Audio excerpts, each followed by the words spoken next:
artists ply their trade daily right here in the avenue on Main Street, Georgetown. Today we took our cameras to 49-year-old Andrew Ridley as he shared his story with us.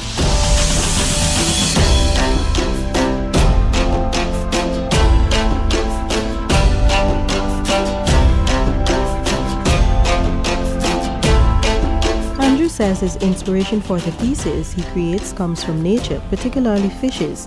As a child growing up in Gordon Street, Keity, Andrew was always visual with great artistic skills.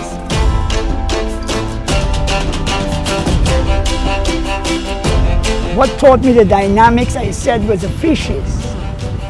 To know their mating periods in the nights and hours when you are asleep and to see they glide their way through the water. They taught me the dynamics.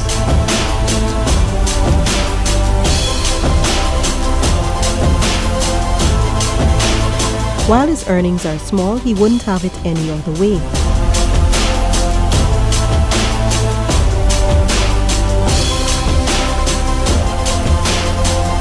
I have a daily exhibition.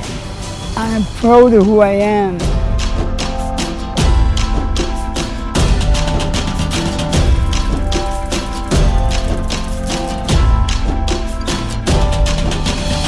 A former student of the Christchurch Secondary, Andrew had several opportunities to receive formal training, but circumstances didn't permit.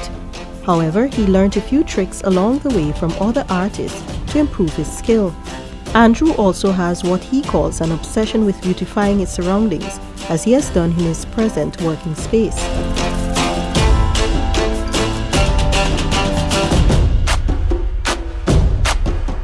I just love art. I love cultivation.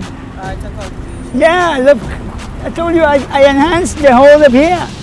Those bricks, I brought them on my back. I went in the drain there and digged the soil. The 49-year-old, while he is content with his little accomplishments, is encouraging other artists to get formal training and develop themselves on the international scene.